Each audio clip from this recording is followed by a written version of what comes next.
everyone aware that we are recording this session.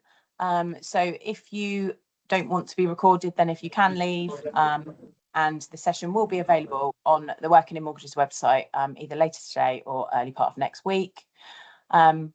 If I can ask everyone if they can turn their cameras off unless they're presenting, that would be really helpful because we've got a slide deck today, so that would be really useful if you can. And that enables us to focus on those that are speaking. And I'm going to start the session by handing over to Junior. Yes, thank you. Hello, everyone, and happy Black History Month. I'm Junior. I'm one of the leadership coaches at NatWest. I've been working here for 17 glorious years. I also run our multicultural ERG, looking at 6,000 members and our committee of volunteers. So very, very excited about this topic. This year's theme is the Black History Month is standing firm in power and pride. I always put these little housekeeping things on my workshops because I just have this. So basically, number one is psychological safety. So if someone does come and share a thought or a reflection, then this is a safe space. There'll be no judgment. Come as you are and ignore this bit about cameras on, distractions off, because we just told you to turn them off. So ignore that bit. But overall, just enjoy yourself and just engage where you can. To kick us off with what Black History Month is all about and why it matters, I'm going to hand it over to Jeff, if that's okay. Thanks, Junior. And afternoon, everyone. Thanks for joining the session today. It's really appreciated for you. If we can go to the next slide for me, please. Thank you. So as Junior said, I'm going to start off with what is Black History Month and give you a bit of context around Black History Month as well. So if you can go to the next slide. So Black History Month is an annual observation that celebrates the achievements, history and contributions of Black people and communities. It actually started in the United States in 1926 as Negro History Week, and that was founded by the historian Carter G. Woodson and later expanded into a month-long celebration. Now today it's recognised in several countries, including the UK, where it's observed every October. In terms of when it's actually started in the UK, that was 1987 that it started in the UK.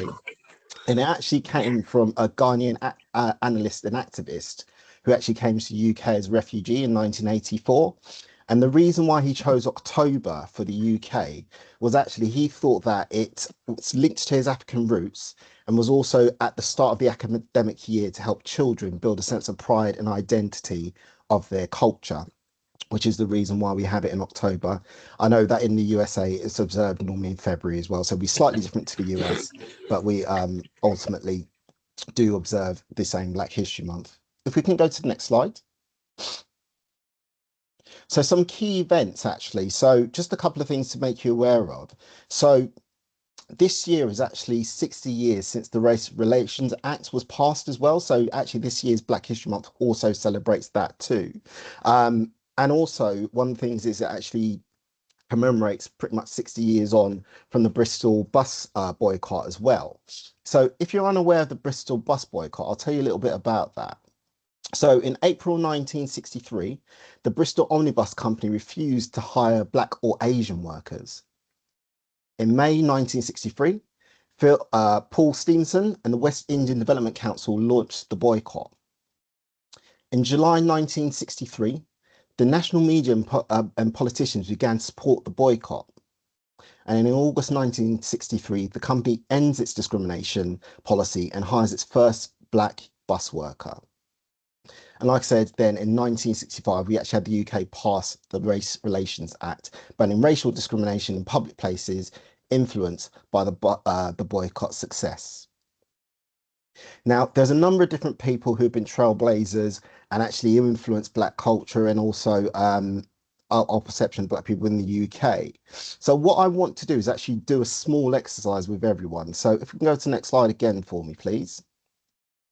Now, I'm going to ask everyone to quickly, if you can, so using your own knowledge, search engines, AI, whatever way you want to do it, I want you to find one influential Black figure in history. And I want you to try and tell me who it is, what did they do, and what was their impact. Now, I know that might take you a minute or two. So what I'm going to do actually is give you one of mine actually. And I'm going to go with Mary Seacole. And you're probably wondering, who on earth is she? So some of you might be. So she was actually a British Jamaican nurse and businesswoman. And what she did was she volunteered to take care of soldiers during the Crimean War. And that was between 1853 and 1856, after being turned away by Florence Nightingale's team. And her impact was recognised as a heroic medical pioneer. And her story helped challenge racism and highlight the contributions of Black individuals in British history. I'll give you one more from someone across the pond, and that's Madam C.K. Walker.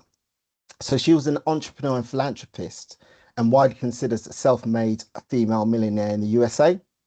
She built a successful hair care empire, employing thousands of women and commemorating economic opportunities in Black communities as well. And with her business, she was a huge philanthropist, had a huge influence in terms of entrepreneurship in the USA as well. So I'm hoping that's giving you enough time to find one influential Black figure. So I'm going to ask if anyone's brave enough to come on off mute, if they're willing to share. If you're not, drop one in the chat and let's have a look and see what you've come through with. So I can see Kate has already put in Desmond Tutu, Archbishop of Cape Town. Oh, it's moving way faster than I can read. I thought Mandela was possibly too obvious, but before him, Tutu did a terrific job of making a lot of people aware of what was happening in apartheid in South Africa, and was a very influential church leader as well. Amazing guy. Amazing. Thanks, Kate. Is anyone else brave enough to come off mute and give us their... Oh, and I'll jump in. Go on then. Hi, Jeff. How are you? Thank you so much for a fantastic presentation so far. So if I had to choose a person or a couple of people, I'd choose Claudia Jones and Kelso Cochrane. I know people love to go to Notting Hill Carnival, and it's kind of become like a London-centric Glastonbury, but it's really important we remember the roots of Notting Hill Carnival. I mean, first of all, Carnival itself is something which stemmed from slavery, where the slaves would kind of mock the slave owners for a day, and that was then transferred over to places like the UK in the Windrush generation. And then when you had this migrant community sort of entering the UK, they were habitually ridiculed and subjected to racism. And so much so, similar to what we're finding now, you had teddy boys, chasing people in the streets, terrorizing communities. And the solution to this problem was to impose a curfew on the Black community. And then Kelso Cochrane dared to break the curfew because his sick wife needed some medication, and then was murdered in the streets of West London.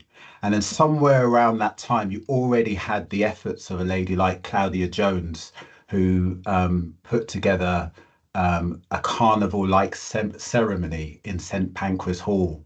And I think the murder of Kelso Cochrane was the catalyst then to say we need to come together as a community, celebrate our roots, and have that cohesion amongst ourselves. And that was the beginning of Notting Hill Carnival as we know it. So I'm glad it's this fantastic celebration that millions of people turn up to, but we need to remember that its roots are very much and deeply embedded in the struggle for equality and acceptance. Thanks, Dom. Really appreciate that. I'll go through some of the ones I can see on the chat really quickly as well. So like I said, Desmond Tutu, Nelson Mandela, Olamide Olawi, Rosa Parks, Harriet Tubman, Viv Anderson, Rosa Parks, Clive Best, Jesse Owens. So there's a number of, Mary Seacole, as well, Martin Luther King. So again, I'm glad that you've managed to have a look, but I will always also encourage you that throughout the month, please do continue to look out for these figures. Please do try and learn a little bit about them and what they've done and what their impact has been, both, like I say, in the UK and across the pond and across the wider world with these people. So I am conscious of time, so I'll hand back over to Junior to have a bit more of a further discussion with you. Yeah, well, we're actually going to talk about, because that's a really great exercise around the impact on history and society that these people have had. But I guess it's important to call out the importance of diverse communities and the impact they have. So I think, Larissa, you've got a good list there of things that we could learn from. Yeah, so I am Larissa Harvey, Technical Manager at NatWest Intermediaries. So yeah, I'm just going to share the importance and the positive effects of having diverse communities. This ranges stuff from, like, it gives us cultural enrichment, makes our lives more rich. So just think about the different languages, different accents that we hear. I know I've got a strong accent myself, I could probably figure out where I'm from. Different accents, the food, the music, festivals. Having a diverse community enhances our lives, right? So think about the type of foods that you eat. Just in this week alone, if you look over that, I'm pretty sure it's probably been a varied diet from different backgrounds and communities. Other things, though, it supports you. Think about the positive things it brings to our workplace and our industry. So growth is a big one. If you've got a diverse team, it's a more successful team. You are more productive. You get more range of ideas from people from different backgrounds and perspectives. You get a broader perspective as well. So you think about it, if you've got a team sitting there, very much similar people from similar backgrounds, you're going to get the same ideas. It's really important that we have diverse communities at work to get those broad perspectives and new ideas, and it creates more innovative industries, which is really important to us. Creativity is a big one. So different types of people, like I just mentioned, bring more creativity. We bring different lived experiences and ways of thinking of fresh new ideas, problem-solving approaches. Diverse communities help with things like art, science, business, technology, and in particular our industry as well. Really important is we then represent the sort of customers that we serve, which means we're able to serve them better because we show more empathy and understanding to different types of people. So then that just gives you just a little tiny snippet of how important it is to have a diverse workforce, diverse community, and actually be a reflection of the sort of customers who we are here for. I'll hand back to you, Junior. Beautiful. Well done. Thank you. Okay, so on the next slide, we're going to talk about, this is all great stuff, and we can see the contributions to society and the workplace, and all this requires great allyship, because often we are the minority group in these spaces. And one quote that I love from Jenny Garrett's book is protect your onlys. There'll be often times where there is just one person of colour in the team. So in my team, for example, there is only me as a black person in my whole team. So I'm very conscious of that. I've got quite a supportive leader. It does make a difference. Good. To re-emphasise some of the points that Larissa just said there, you'll find that every year the McKinsey report brings out about 35 to 40% more productivity in businesses from being more diverse and having more allyship in their organisation. And that's all the things Larissa mentioned there around more diverse products, more awareness of your customers, all that good stuff. Think about when it goes wrong. So you haven't got the allyship to get that person in the room at that table. A good example might be when you think back to the Dove advert, where there were all these women using Dove, and then the black woman uses it, turns around, and she's a white woman. And I think it was just a bad transition choice of the camera. But had there been a black person at that table, they might have said, oh, maybe that one won't land too much. So there's all these things that you can think of. Plus, it's just human and fair to be a good ally. But what does allyship actually look like? What's it like to have a good leader who supports you and makes you feel welcome at work? So I know it's quite a personal thing, but I know, Larissa, you and I have talked about this quite a lot through our coaching relationship. So are you comfortable sharing some of the impacts that you've experienced in your career from a good ally? Yes, I'm actually going to share two. For two very different reasons. So the first person I'll share is, actually, you know what, she won't mind me saying, very, very different to me. Different background, different lifestyle. But always supported me to reach my potential. So that's why she's a very good ally. And the other one is pretty similar to me. It's kind of a role model in showing me actually what you can achieve. And I'm going to say names actually. So the first one's Gemma Atkin, who was my previous leader, has been for a few years. She's from a small village, probably hasn't really grew up in a very diverse community. Went to a girls' school, all that sort of stuff. Very, very different to me. But actually, she championed me from the very beginning when I started working with her. The main thing that she's done, I'd say, to be an ally is really get to know me, but it's like genuine interest in getting to know me. You know, not just surface level, the small details. And I do laugh and joke and say to her, actually, you probably know my auntie's husband's sister's Pat's name, right? Because she remembers these things because she genuinely wants to get to know you. And I think if you know it's genuine, then it allows you to be comfortable. It allows you to truly be yourself at work, right? And you're not going to be successful unless you're yourself, because that's the only person you'll be comfortable being. So I think through doing that, she's been able to help push me through my career. And also spotting opportunities that will suit me and my skills, because she got to know me so well. So she put me forward for something called the Retail Diverse Talent Sponsorship Program. If the title's that long. But you know what, that has single-handedly been one of the best moves that I've had for my career, and it's really helped build up confidence. It's made me really step outside my comfort zone, and that's all through her taking time to really just, like I said, make me feel comfortable and get to know me, which I think is important. The other one's my current leader, which is Nadine Edwards, but for different reasons. So I think Nadine shows like very much role modelling what you can achieve, right? Similar background to me, I'd say. Similar, you've got very good cultural intelligence, right? And that's through lived learning experiences, but the fact that she shares that as well, right? So she's probably helped me quite a lot with that. I get imposter syndrome. I didn't think I did, but I do, right? So I'm quite comfortable talking here right now, but 18 months ago, I definitely wouldn't have been. And actually, through listening to that imposter syndrome, recognising it, and then she would give me like real tips and techniques on how to overcome that. Little things like have a glass of water with you, keeps you nice and calm.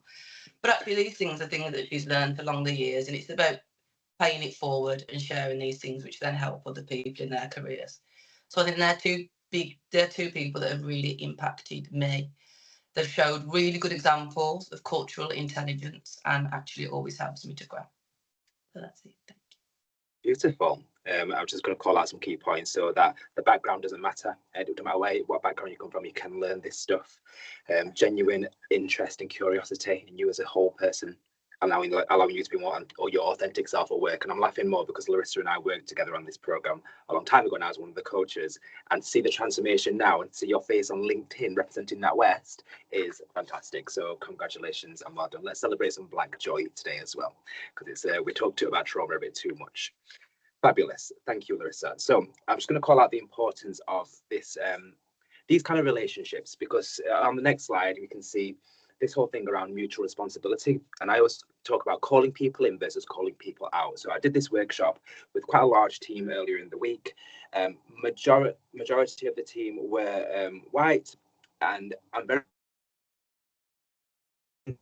this is not a call out of saying, you're white, you're superior, you're the villain, you're the bad guy, you've got all these things you did to our people. It's like, yes, we know our history, we know these things happened. Clinging onto that anger and that trauma, we need to learn from the history and remember it so it doesn't happen again. But clinging onto the anger and trauma doesn't help. And calling people out for doing the wrong thing or saying the wrong thing when you want their support is never going to work. So for allies, you need to call them in. So this is a mutual responsibility. For the ally, it's to be all those things Larissa mentioned there. For the person of colour, it's to be patient, to be able to educate people, to respond in the right way if someone gets something wrong. You think about, we've been called multiple things over the years. You think about the forms that we fill in. So Jeff, Larissa, you'll think, right, I've got a doctor's form, I want to fill in. What box am I going to take? What colour am I this week? And I've been multiple things over the years, like whether it's coloured, half caste, mixed race, dual heritage, whatever it is. But these are decided for me. So I will go with whatever's going right now. But the point is, if someone gets that wrong because it keeps changing, I'm not going to call you out for that. I want you to be part of this, and I'm going to call you in. So it's really important that we drop this cancel culture just because one person says the wrong thing or gets one date wrong or whatever it might be. On the next slide, you can see this thing around I don't see colour. This is a common theme that people would say to people in terms of, I'm not racist, I don't see colour, which is a lovely statement in theory, because what you're saying is everyone's the same, we're one human race, blah, blah, blah. But often by doing that, it has deeper effects, which you might not be aware of. So again, this is more of an education piece. So if you say, I don't see colour to a person of colour, that sometimes is saying, I don't see your struggles compared to what mine might be. I don't see the inequity in the workplace. I don't see systemic racism. I don't see that you might need more support or a mentor or a sponsor. All these things that negate that by saying, I don't see colour. You can see that I'm wearing a black cardigan. You can see that I'm wearing a white t-shirt. You can see colour. bad choice, black and white today. I should have been more colourful, but yes, you can see my background's green. Let's go for that. You can see that's green. So yeah, just be conscious of statements like this, because they can have the opposite impact of what your intention might be, but intent is important. This leads into what we've mentioned a few times now, so cultural intelligence. So this is going to be a bit of a crash course on this quite intense topic around knowledge. So on the next slide, it's just an introduction to this. I'm just going to call out Larissa. You know what I'm like about perfectionism, and my font for NatWest is not being carried over to these slides, so I'm having a mental breakdown looking at these, but it's cool. Cultural intelligence, let's talk about this.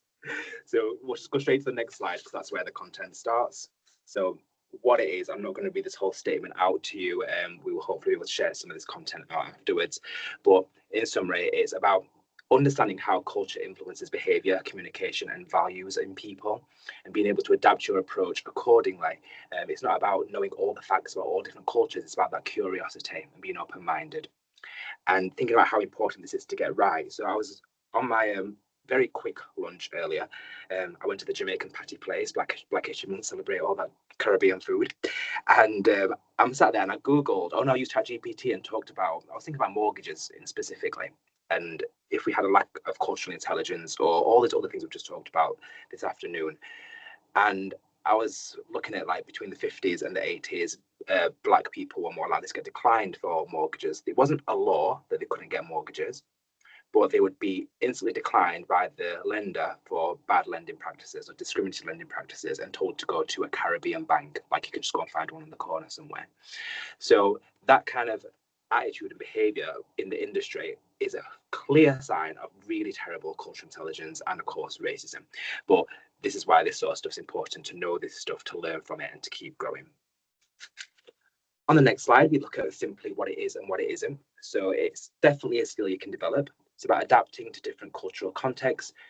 A lot of self-awareness in here and being able to just admit your own areas of development and where your empathy levels are and respect, and being useful for both personal and professional settings. So I think if you're a leader, great for your people and your peers around you. If you are dealing with customers, that awareness helps you understand them on a deeper level and offer them a better service.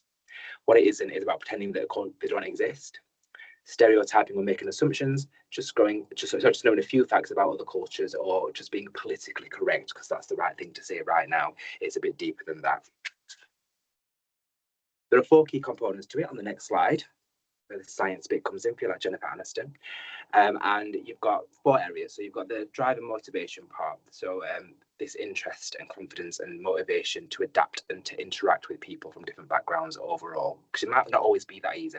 But if you're in a diverse office, how often do we interact with other people and mingle and learn and all that kind of stuff? And I'm not talking about, oh, that sounds a bit exotic, it smells a bit exotic, what you're eating there in the microwave. We're not talking about that. I'm talking about a level of curiosity around how's it going in general, and just open up the conversation.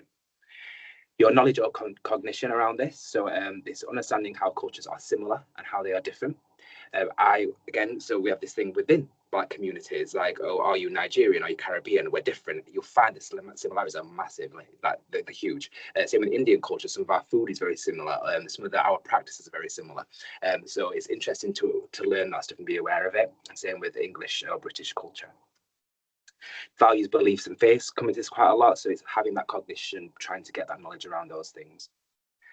Then there's this part around strategy. So being able to make sense of this diverse experiences of people. So you're never going to live it, but how do I make sense of this and try and learn and try and, if I can, put myself in that situation where how would I feel if I had these barriers? What support would I need? And how do I break down these misinterpretations? And then, of course, action and behavior at the end there. So being able to adapt your verbal and non-verbal behavior. And this is very challenging for a lot of people because it's just who we are. It's ingrained in who we are. But these are the 4 things you can do around cultural intelligence, or CQ as they call it sometimes, to start moving forward, to being able to take action. And then on the next slide, we talk about why that's important. So obviously the benefits of action, the consequences of inaction. So I think I probably got just enough time to get your thoughts on maybe on these 2 topics. So if someone takes positive action to be more culturally intelligent, a good ally, more diverse in the workplace, what are the benefits of someone doing that? And you can just type that in the chat because I can see it in front of me here. What are some of the benefits of someone having good cultural intelligence or having this across the workplace?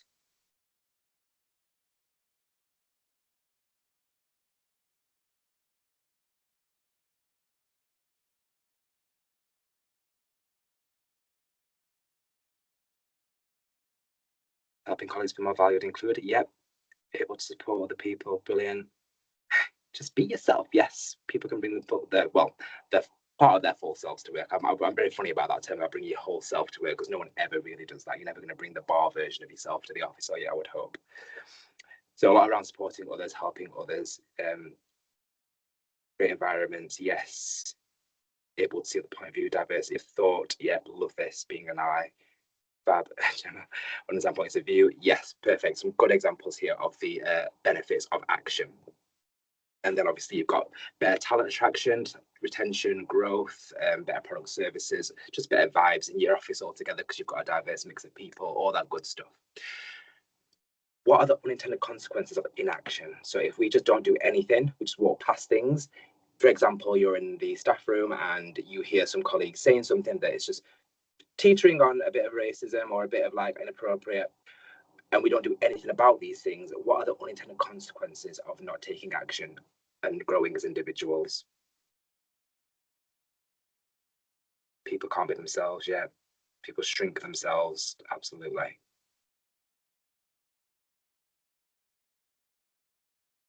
Yeah. Bad culture, and it will just fester and it will grow, and it'll impact probably the reputation of the company as well. Yeah. People missing out on opportunities to demotivated people. Yeah. It becomes the norm. Yeah, and then think about, these are just the human elements of it. Think of the legal implications. Think about the knock-on effects in your reputation, your brand, all that kind of stuff. It will all knock on to the unintended consequences. So there's a lot of reasons to do this, and a lot of reasons to be aware of why it's important to not be inactive and be a bystander. Yes, people feel like they can't apply for certain jobs or just put themselves forward if things will be in certain spaces because it's just, I don't see anyone like me, or no one's trying to understand me, and all that kind of stuff. Thank you. That's really, really good. On the next page, we've got some actionable steps. So I'll just summarize these around that: cultivating curiosity. So how do we do that? So Larissa gave a great example there of starting with yourself. So someone like Gemma, who I also know, who is a fantastic leader in this business and who I admire quite a lot because I've observed from the outside and from a coach point of view the culture she creates within her diverse team. And it is just, I love, whenever she asks me to do something for that team, I'm like, yes, I love working with that team. So Gemma, give me a shout, please. I want to do my resilience workshop with you all. So that curiosity, cultivating that within yourself and within your teams. Tell me more about you. What can I learn? Blah, blah, blah.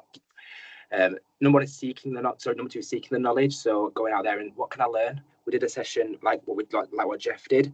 You see how quickly you can just type into Copilot, ChatGPT, Google, whatever it is, and just learn something.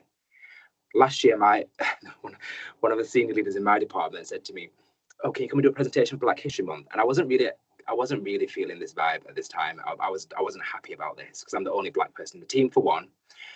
And I felt like saying, that white people can use Google and PowerPoint, right? And they can speak. So I thought, just go and do it, Junior. But the fact that I'd been asked, it'd been better for a white person to go and do it, to show how much you can learn in a short period of time and deliver that information back to other non-Black people. So that was my feedback afterwards. But of course, I delivered a fantastic session, 5 stars all around. And then that last part around self-awareness and behavior, which is, again, that reflective piece, knowing yourself, knowing where, if you were to rate yourself on 1 to 10 on confidence and knowledge around these topics, what would that number be? What would that one incremental step be to help you get from a 6 to a 7, 7 to an 8? And then how can I continue to build on that? You'll only be able to do that with good self-awareness of where you are in terms of your knowledge and confidence.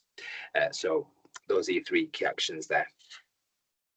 On the next slide, got a summary of what this is, and I'm conscious this is probably like normally a 3-hour workshop, but we're just going to summarize this. It is a learnable skill and a strategic imperative for modern leadership and just in general. It's not about being a good person, it's about being an effective leader who can harness the full potential of a diverse workforce, leading to higher engagement, better well-being and superior business outcomes. Your role as a senior leader, it says here, but I think as anyone, is to create an environment where everyone can thrive. Cultural intelligence is your most powerful tool to make that. There are some great books you can go and read, and I'll put these on the final slide here. So I think they're in this, are they in the deck, or should I just read them out? Yes, there's beautiful books. Okay, so I mentioned earlier Equality versus Equity by one of my role models, Jenny Garrett, who is a Black female coach who is just fantastic. This book is so simple and easy to read, which is why I like it, because it's not too big, but it gives you some really good actionable tips and tricks you can use just to broaden your own knowledge and be more equitable and diverse in the workplace. Things like the second one I'd recommend, I'm doing it in order of favoritism, sorry. David Livermore's Expand Your Borders, which is all around cultural intelligence. My good friend David McQueen wrote a book about being a brave leader and just having those difficult conversations and leaning into things when it's not as comfortable. For example, with the marches the other week, we saw a very different response from leadership on how their people might have felt seeing those narratives in the media. Whether it's anti-immigration or it's steeped in racism, if you're seeing that information as a person of colour over and over again, and I grew up in the 80s and 90s, giving my age away there, but I had some horrible experiences back then, and this is very reminiscent of that. So for my leader to say to me when I got back to work, how are you feeling, meant a lot, but some people shied away from that conversation. So how do you be brave and lean into these sort of conversations, which might make you uncomfortable, but will make a massive difference for your team and your peers? And then lastly, you've got the culture map here, which again is around cultural intelligence. So those are some resources you can go and have a look at. I will stop my presentation there and hand back to, I believe, to the Gemma. Yes, thanks, Junior. That was a great session, guys. Thank you so much. I think Chantal made a point of, really useful having the book. So great suggestions there, and hopefully everybody's learned something from today's session, but equally can go away and think about some of the stuff that you've talked about to go and learn a bit more. So yeah, thanks so much, Larissa, Junior and Jeff. Thanks everyone else for attending. I appreciate there was a few people joining a little bit later into the session, but as usual, we have recorded the session, and Sabrina is looking to get that out hopefully later today or early part of next week. So it will be available on the Wageningen Mortgages website. So if you want to share this on, and as normal, please try and bring along a friend. So get everyone invited. The invites are now coming out from the Wageningen Mortgages email, so keep an eye out for the next one, which should be out very shortly. And yeah, just thanks again to everybody. Have a good weekend. Thank you. Bye. Thanks, Thank you, everyone. everybody. Take care. Thank you. Take Bye-bye. care.